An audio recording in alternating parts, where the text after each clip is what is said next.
"Don't touch that check." The shout cracked through the Dallas courthouse like thunder. Every head in the room snapped toward the source. At the center aisle stood Theodore Morris, his chest rising and falling as if he had just run a mile. His voice had cut straight through the polished calm of the courtroom, stopping the attorneys mid-sentence and freezing the clerk who had just reached for the evidence on the table. "Welcome back to Whisper Realm. How are you all doing today? Trust your day is going on well. Here is another interesting story for you. Like, subscribe, and share to make the video go viral." For a moment, no one moved.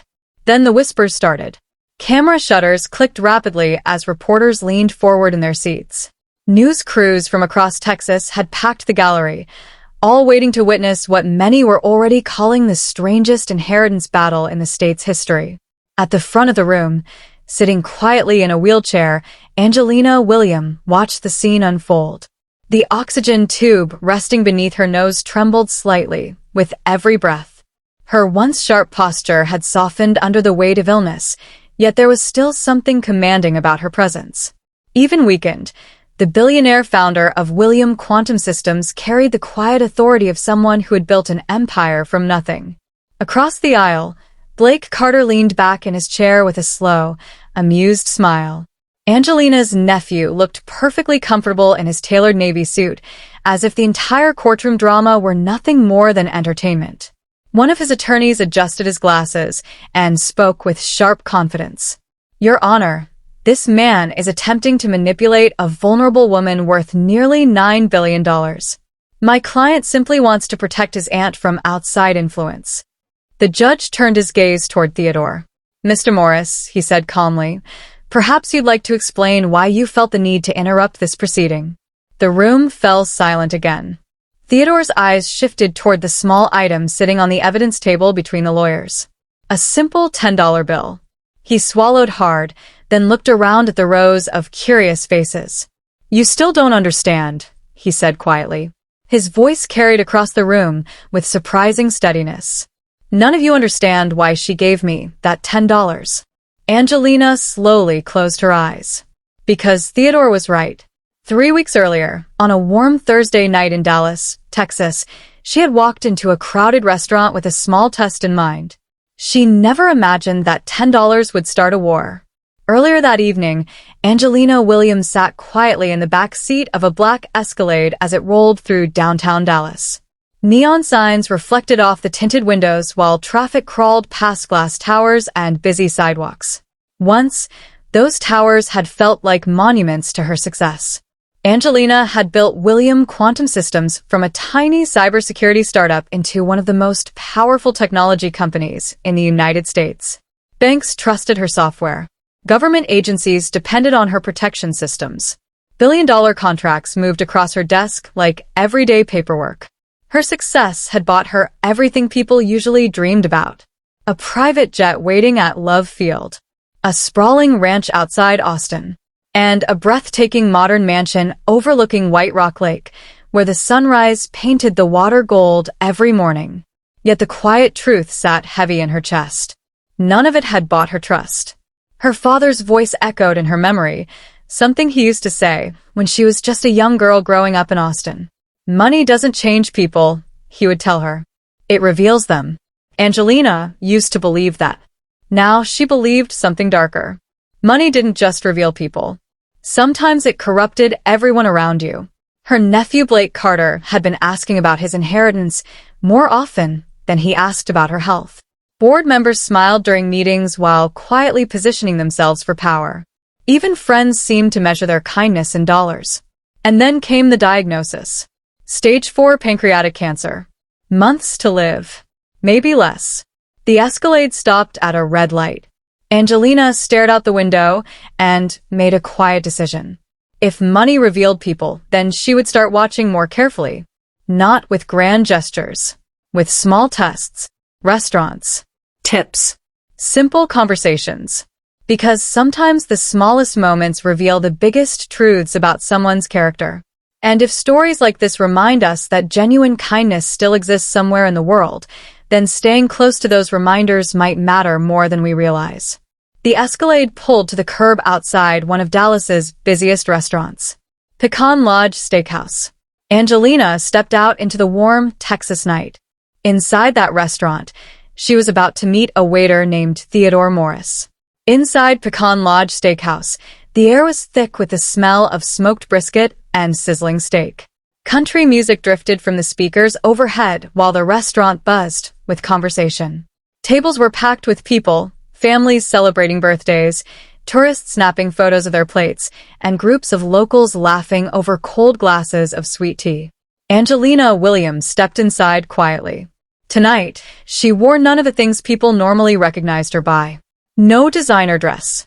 No jewelry that hinted at her wealth. Just a simple beige coat and reading glasses that softened her appearance. To everyone around her, she looked like any other customer stopping in for dinner. She chose a small corner booth and waited. A few moments later, a waiter approached. "Good evening, ma'am," he said politely. "My name's Theodore. I'll be taking care of you tonight."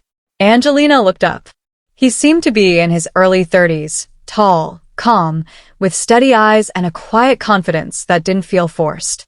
"Coffee and the brisket plate," she said simply. "Coming right up."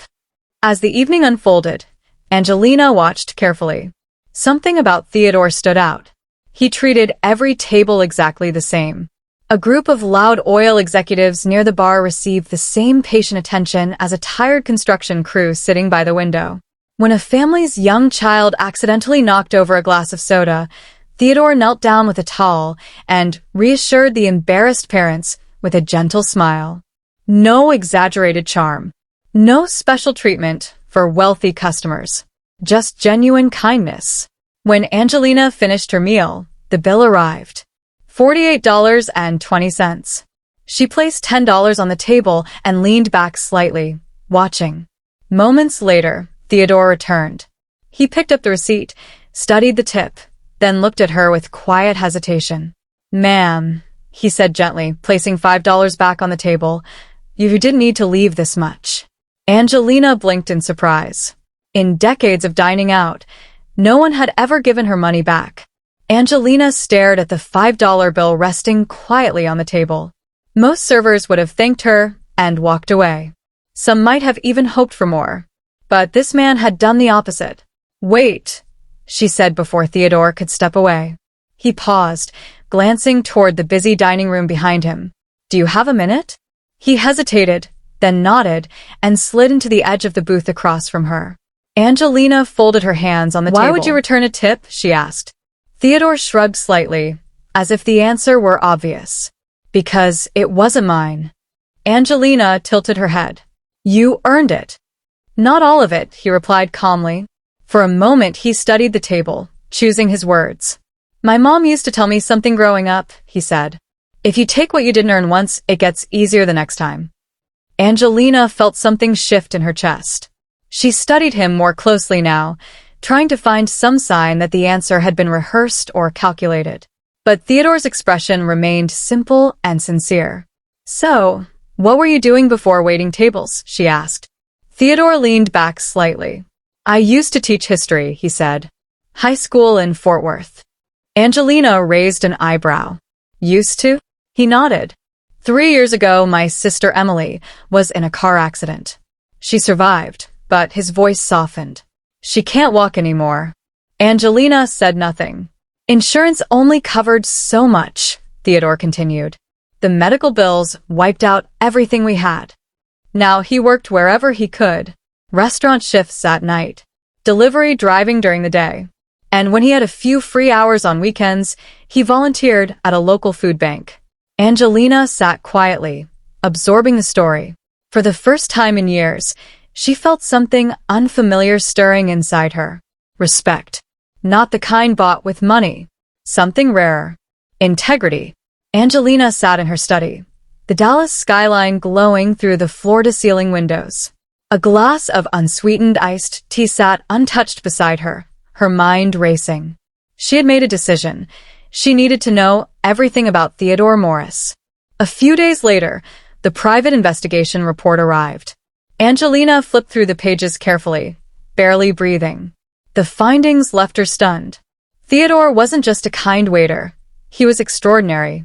He had quietly paid off medical bills for 3 coworkers who were struggling, never asking for recognition. He volunteered at a Dallas food bank every Sunday, often arriving before sunrise. Despite juggling restaurant shifts and delivery driving, he had never once missed work. And yet, he lived with almost nothing, giving constantly, silently, without any expectation of reward. Angelina leaned back in her chair, her fingers tapping the armrest. She couldn't stop thinking. Perhaps, she mused, someone like him, someone with integrity, compassion, and humility, should run her foundation. Someone she could trust completely. But her thoughts did not go unnoticed. Blake Carter, her nephew, had been monitoring her movements. The moment he saw her interest in Theodore, his temper flared. In Blake's eyes, the waiter was a threat, a manipulator attempting to worm his way into her fortune. He arrived at Pecan Lodge Steakhouse unannounced, sleek suit and arrogant smirk in place. He slid into a booth near Theodore. "I'll make this simple," Blake said smoothly, producing a check. "Take this $100,000 and disappear. Leave my aunt alone." Theodore's expression didn't change. Calm. "Steady. I don't take what I haven't earned," he said quietly. Blake's smirk faltered. Fury replaced it. The offer rejected. His hand clenched around the check as his mind raced. Moments like this, Angelina thought quietly, remind us that character like Theodore's is rare. So rare it's almost invisible to the world. And if people like him deserve to be remembered, the smallest way we honor them is by staying close to stories that highlight courage, honesty, and selfless kindness. Blake didn't see it that way. In his mind, there was only one solution: destroy the man who refused to bend. And so, the quiet war began. Theodore, unknowingly, had stepped into a battlefield. Theodore returned to Pecan Lodge the next morning, his mind already weighed down by worry for Emily. But something felt off. His manager avoided eye contact, and whispers followed him across the kitchen. By mid-afternoon, the news hit. He had been fired. No explanation. Just a curt note in his mailbox. At the same time, Emily called, her voice tight with panic. Her apartment lease had been abruptly canceled, giving them less than a week to find a new place. And then came the worst news: their medical insurance had vanished. All attempts to contact the provider ended with cold, bureaucratic refusals. Theodore's stomach sank. Someone powerful was orchestrating this, but who and why? He doubled down on his efforts. Day shifts delivering groceries, night shifts waiting tables, weekends volunteering at the food bank, and every spare moment devoted to Emily's care. Her health was deteriorating, and he refused to let her suffer, even as exhaustion gnawed at him. Meanwhile, across town, Angelina Williams' private assistant delivered the update she had been dreading. Her investigation had uncovered the truth. Blake Carter, her nephew, was behind the attacks. Every obstacle Theodore faced was orchestrated to force him away from her life. Angelina slammed her hand on the mahogany desk, rage flashing in her eyes. Her illness made her body weak, but her fury burned hotter than ever. Blake had crossed a line. She realized the stakes in crystal clarity. A billionaire, racing against time and terminal illness, versus a greedy heir determined to protect every penny of an inheritance. Angelina's mind raced. She could not sit idle. Theodore had passed her test. He deserved protection. And she would find a way, no matter how much her body ached, to shield him from Blake's ruthless ambition. Time, however, was slipping through her fingers. And every second counted. Moments like this remind us that courage often exists in quiet, uncelebrated acts. And sometimes, the world needs someone willing to fight for what is right, even against impossible odds. 2 weeks had passed since Blake's campaign of destruction began, and Theodore's world teetered on the edge of collapse. Emily had grown weaker by the hour, her ventilator struggling to keep her alive. Theodore, exhausted from sleepless nights, frantic deliveries, and endless phone calls to insurance companies, gripped her hand as the monitors beeped erratically. "Hold on, Emily, please," he whispered, panic rising in his chest. By the time they reached Baylor University Medical Center in Dallas, chaos had already taken over. Doctors rushed her to a bed, but the insurance complications delayed certain life-saving treatments. Every second felt like a lifetime. Theodore felt utterly helpless, unable to control the cruel twists fate had dealt them. Then, a distant rumble grew louder. Black SUVs screeched into the emergency entrance. Theodore froze, heart pounding. The door swung open, and Angelina Williams stepped out, her frail frame masked by a determined presence. Behind her, a team of top-tier doctors moved with precision, medical equipment in tow. "Move her. Now," Angelina commanded, her voice sharp and unwavering. Nurses and doctors sprang into action, instantly transferring Emily to a private ICU wing fully funded by the William Foundation. Machines beeped steadily, monitors lit up, and Theodore could barely believe the sudden turn of events. He stared at Angelina, voice trembling. Why are you helping us?" She knelt slightly beside him, calm despite the urgency surrounding them. Her eyes held something he hadn't seen in years. Pure conviction. "Because you passed the test," she said simply. In that moment, Theodore realized that this was more than money or power. It was proof that integrity, compassion, and honesty still mattered in a world that often tried to forget them. He exhaled shakily, eyes wide with gratitude. For the first time in weeks, hope felt real. And somewhere deep inside, he knew that nothing, not even Blake Carter, would stand between him and the chance to protect Emily. Moments like these show us that sometimes the smallest acts of character can summon extraordinary courage from those willing to fight for what's right. Blake Carter moved fast. Within days of Angelina saving Emily, his legal team filed an emergency conservatorship lawsuit, claiming that his aunt, already frail from cancer, was being manipulated by Theodore Morris. The media jumped instantly. Headlines screamed across Dallas and beyond. Texas billionaire under waiter's spell. Family fights billion-dollar empire over mysterious employee. The city buzzed with gossip, and social media erupted with opinions. Theodore tried to stay in the background, but everywhere he turned, reporters and cameras tracked him, their lenses accusatory. He had only met Angelina weeks ago, yet now he was portrayed as a schemer, a man attempting to steal a fortune he had never earned. Inside the Dallas courtroom, the tension was suffocating.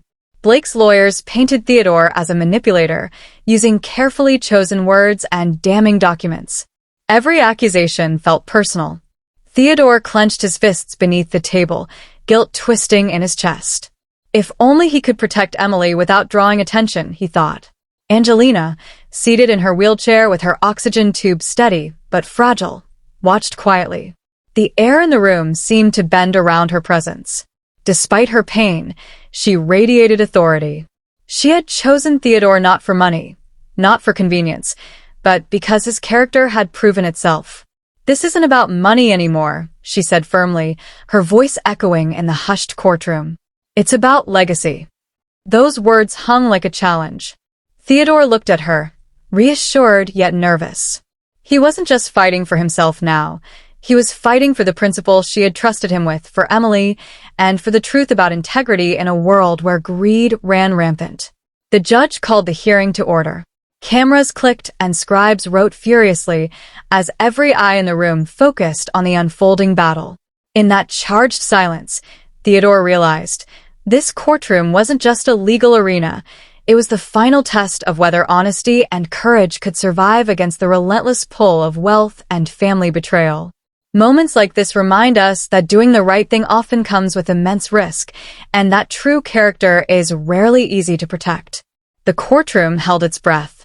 Cameras clicked, pens scribbled, and even the air seemed heavy with anticipation. The judge leaned forward, his voice steady but curious. "Ms. William," he said, "why would you place your trust in this man?" Angelina William, pale but unwavering, reached slowly into her purse. Her fingers trembled, not from weakness, but from the weight of truth. She pulled out a simple $10 bill, worn and creased. "This," she said softly, holding it up, "is why." She told the courtroom the story of that Thursday night at Pecan Lodge Steakhouse. How she had left the $10 tip as a test, how Theodore had picked up the bill, paused, and then returned half of it. She described his calm eyes, his honesty, and the quiet dignity with which he treated a stranger he believed to be just another customer. Turning toward Blake, her voice grew firmer, echoing off the marble walls. "My family fights over millions," she said. "But he's the only man who ever refused my money." A stunned silence fell. Journalists lowered their cameras, lawyers paused mid-note, and even Blake's confident smirk faltered. The judge nodded slowly, understanding the measure of character that money could never buy. The lawsuit was denied. Theodore's name was cleared, and justice, at least in this moment, was quietly restored. 2 months later, Angelina passed away in her mansion overlooking White Rock Lake. Her will shocked the nation, leaving Theodore Morris in charge of the William Foundation, guiding billions toward hospitals, research, and hope. Emily Morris, once paralyzed, walked again after experimental treatment funded by the foundation. In Theodore's new office, framed above the desk, hung the $10 bill. Not as a symbol of wealth, but as proof that small acts reveal the deepest truths about people. Stories like this leave a quiet question. If kindness were tested in the smallest moments, when no one important was watching, how many of us would pass? For those who believe that integrity and character still matter in the world, staying connected to stories like this isn't just entertainment. It's a quiet promise to keep those values alive. Thank you for staying to the very end. Trust the story resonate with you. Stay tuned for the next story. Like, subscribe, and share to your loved ones.